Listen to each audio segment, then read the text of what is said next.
En este espacio hemos hablado en varias ocasiones sobre lo que pasa en nuestro cerebro y también hemos conversado en varias ocasiones sobre la epigenética, ¿cierto? Lo que pasa alrededor y cómo eso termina afectando lo que pasa en nuestro cuerpo. Y hoy vamos a entrar y a adentrarnos un poco en un tema que es difícil, que es una situación compleja para muchas personas, que en Colombia la viven muchas personas, cerca de 55 millones de personas en todo el mundo viven con demencia, una situación, una enfermedad, una condición que cerca del 60-70% se da por el Alzheimer. Y una investigación muy interesante se presentó recientemente que habla sobre los efectos que tiene nuestra construcción social, el cómo vivimos, la desigualdad y el efecto que tiene en el cerebro.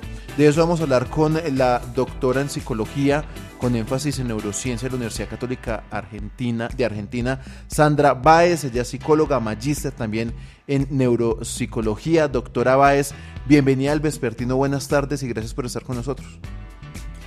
Buenas tardes, muchas gracias a ustedes por la invitación. Un gusto estar hoy con ustedes. Pues primero que todo, profe, expliquémosle a la gente qué es la demencia, en qué se parece al Alzheimer, porque muchas veces incluso las confundimos.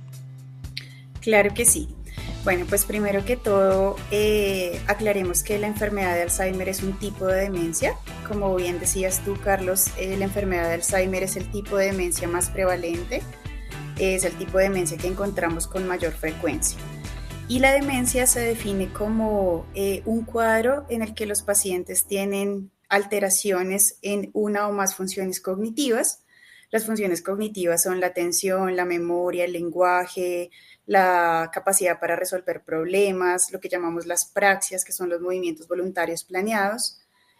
Y junto con esa alteración en las funciones cognitivas, hay una pérdida de la funcionalidad, es decir, que las personas van necesitando cada vez más apoyo para hacer sus actividades de la vida cotidiana. Entonces, por ejemplo, van teniendo dificultades en el manejo del dinero, para moverse solos, para cocinar, más adelante para bañarse, para vestirse, para hacer, digamos, sus actividades cotidianas. Entonces, pues esas dos son como las características que definen la demencia, alteraciones cognitivas y pérdida de la funcionalidad. Durante años, doctora Báez, la ciencia ha estado tratando de entender las razones, por ejemplo, de enfermedades como el Alzheimer, de cómo empiezan a acumularse unos elementos, proteínas en el cerebro que terminan generando estas afectaciones. Pero ustedes han estado estudiando, digamos que una parte que es poco común y es como la desigualdad, la estructura social tiene un efecto muy grande en nuestros cerebros, que incluso una de los grandes resultados de esa investigación que ustedes publicaron es que el cerebro de los latinoamericanos es 5 veces más viejo, mayor al de, por ejemplo, cuando hacemos comparaciones con otras partes del mundo. Cuéntenos un poco de ese enfoque investigativo. Vale, listo. Pues nosotros hemos empezado a trabajar con un enfoque que se llama brain clocks o relojes cerebrales, que lo que nos permite medir es qué tanta diferencia hay, qué tan grande es la brecha entre la edad de nuestro cerebro y la edad cronológica, nuestra edad real. ¿Sí? Eso es lo que nosotros llamamos brain clocks o relojes cerebrales. Específicamente en este estudio del que tú estás hablando, Carlos, lo que hicimos fue medir estos relojes cerebrales utilizando técnicas de resonancia magnética funcional, imágenes funcionales del cerebro y técnicas de electroencefalograma. ¿Sí? Medimos con electrodos la actividad cerebral y calculamos algo que se llama la conectividad de tercer orden, de alto orden, que lo que hace es ver cómo se conectan entre sí tres o más áreas de nuestro cerebro, que es un enfoque, digamos, como más acertado en términos a cómo funciona nuestro cerebro en la vida real. ¿Sí? Y entonces, pues calculamos esta diferencia entre la edad del cerebro y la edad cronológica y vimos que los cerebros de personas que viven en Latinoamérica, los latinoamericanos tenemos nuestros cerebros más envejecidos. Nosotros evaluamos personas en 7 países de Latinoamérica y 8 países fuera de Latinoamérica, la mayoría de ellos pues del norte global. Y pues nos empezamos a preguntar qué explicaba estas diferencias. Una de las hipótesis que teníamos es que tiene que ver con factores macrosociales, con factores estructurales, como por ejemplo la desigualdad.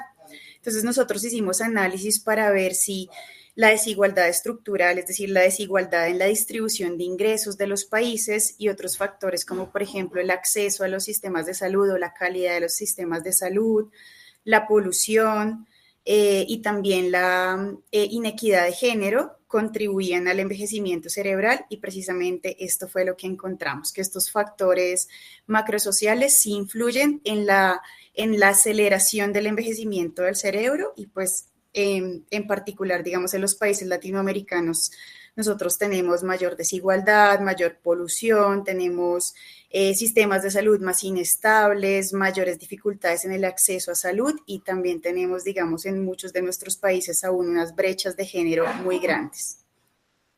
Profe Báez, ¿podríamos hablar de datos sobre esas diferencias?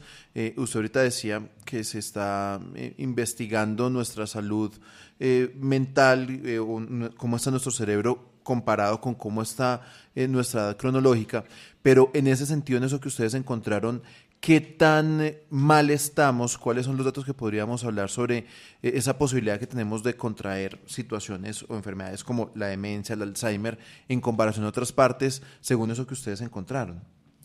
Bueno, miren, en nuestro estudio, digamos, nosotros lo que medimos, como te decía, es la brecha que hay, la diferencia, la discrepancia entre la edad del cerebro y la edad cronológica.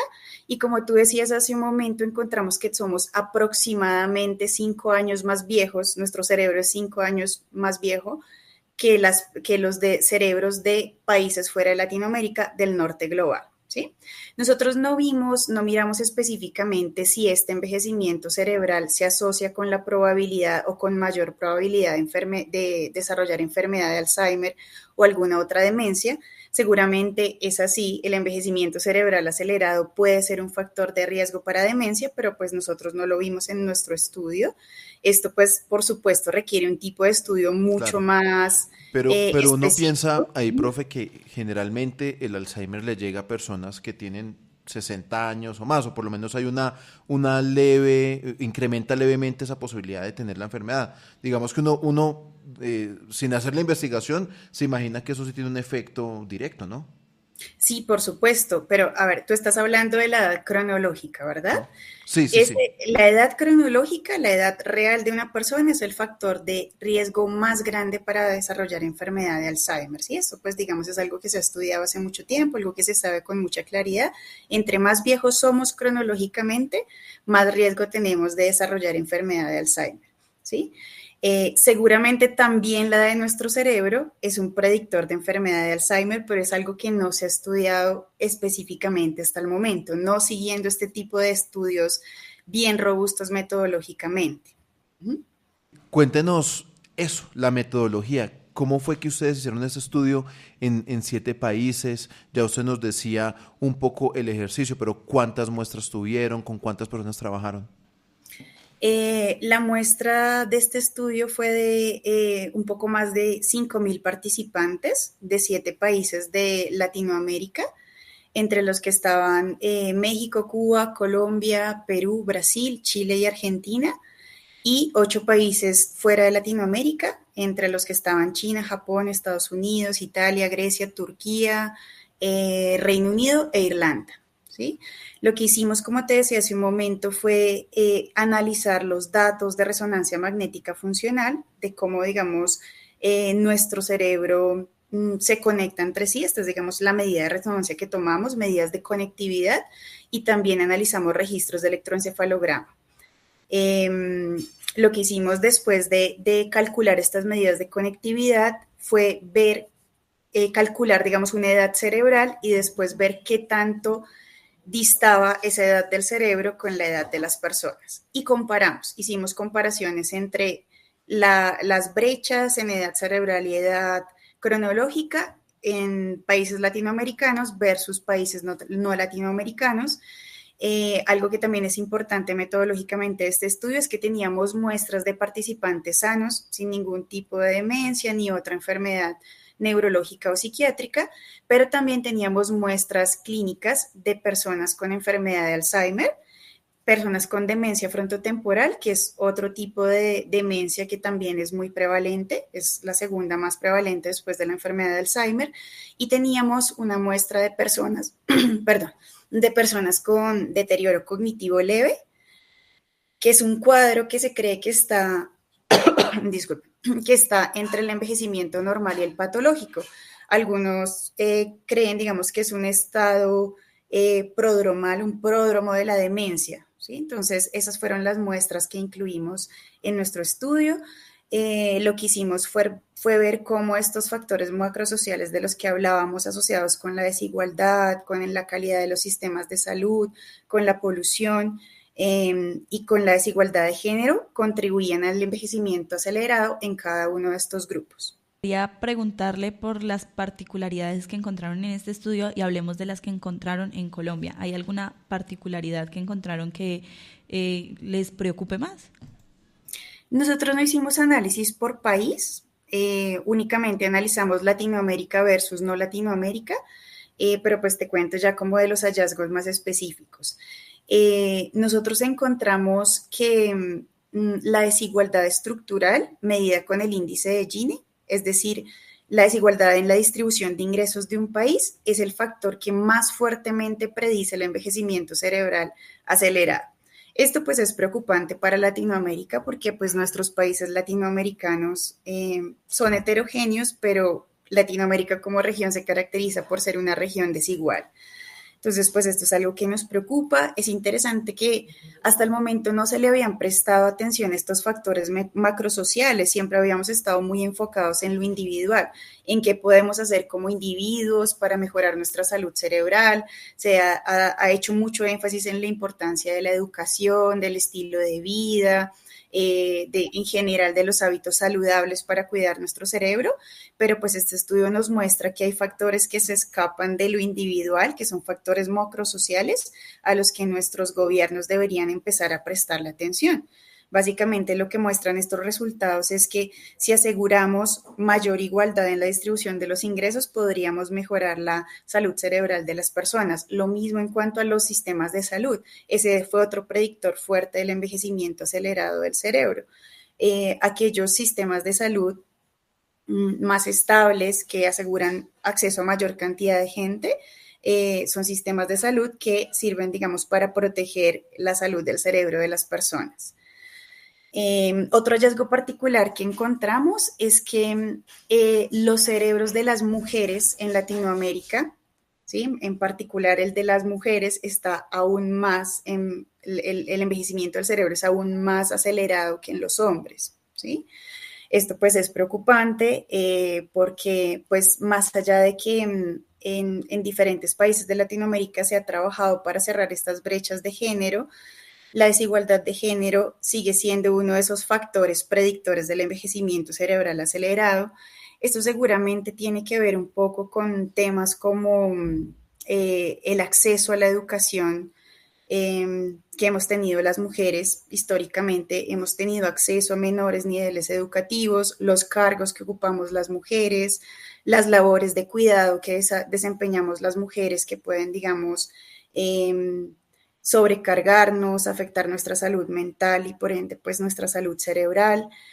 También puede tener que ver con las dificultades en los accesos al sistema de salud, sobre todo en zonas rurales. Esto pues hay que investigarlo más a fondo, pero pues es un tema que llama la atención y que como tú decías, Ángela, debería preocuparnos. Profe Báez, uno la escucha y lo que se me viene a la mente es una preocupación muy grande por lo que pasa en nuestra sociedad cada vez, y los últimos datos, por ejemplo, del Fondo Monetario Internacional, es que América Latina está cada vez más rezagado en temas de crecimiento, en temas de bienestar. Creo que la palabra ahí en general es el bienestar que generan nuestros estados, nos generan también un bienestar, en este caso cerebral, neuronal, y lo que usted dice, las mujeres también lo deja uno muy preocupado, porque seguimos en un país y una zona en donde hay unos techos de cristal que sigue habiendo una pelea muy grande para poderlo romper y que claramente están teniendo un efecto fisiológico y de salud en nuestra población. En las conversaciones que usted tiene con con sus colegas, con las personas de otros países, se identifica, digamos, que algún tipo de cambio en la política, de cambio en la forma en la que estamos revisando nuestros temas de salud, o sigue habiendo tal vez un poco de miopía a la hora de leer ese tipo de situaciones? Yo creo que pues esto es heterogéneo en América Latina, creo que no lo podemos generalizar, digamos, hay países como Chile que han empezado a prestar más atención al tema del crecimiento desacelerado de las demencias, ¿sí? Pero en nuestro país particularmente yo creo que todavía estamos recién comenzando a dimensionar el problema que se viene cuando pues con este cambio poblacional que está habiendo, van a crecer cada vez más los casos de demencia. Como cada vez estamos teniendo menos hijos, cada vez vamos a tener menos cuidadores disponibles para estas personas con demencia y cada vez vamos a tener un impacto más grande en los sistemas de salud. Entonces yo creo que recién estamos empezando a dimensionar esta problemática y como les decía hace un momento, hasta hace muy poco solo le estábamos prestando atención a esos factores individuales y lo que tenemos que hacer es empezar a llamar la atención de los gobiernos, de las personas que hacen políticas públicas, de la importancia de considerar estos factores estructurales macrosociales, ¿sí? Porque pues ya sabemos que si mejoramos el sistema de salud, podemos mejorar la salud cerebral de la población y podemos seguramente evitar algunos casos de demencia. Eso tiene que ver mucho con el costo-beneficio, ¿no? Es decir, el costo para el sistema de salud de una persona que ya tiene demencia, que tiene Alzheimer es muy alto, versus el costo-beneficio de tal vez hacer un trabajo preventivo, de un ejercicio mucho más juicioso, de un seguimiento a las personas. Y bueno, el cambio de estructura social en temas de trabajo, de equidad, de bienestar, pues es mucho más potente y llamativo. Doctora Báez, ¿qué sigue? Ahorita ustedes ya publican esta investigación. ¿En qué están trabajando, digamos que concerniente a este tema?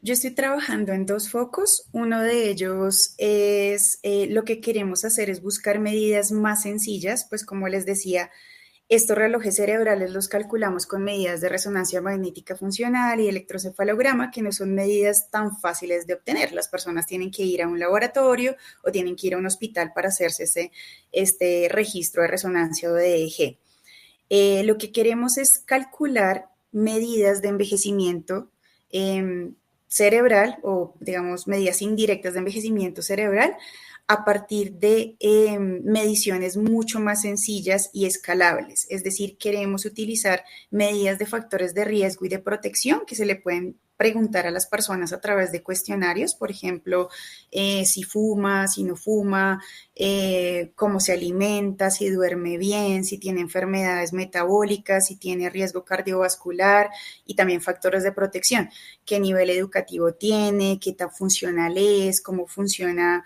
en la vida cotidiana, si hace actividad física o no, cómo son sus redes sociales, ¿sí? Y a partir de esto, poder calcular estas medidas lo estamos llamando de relojes biocomportamentales, ¿sí?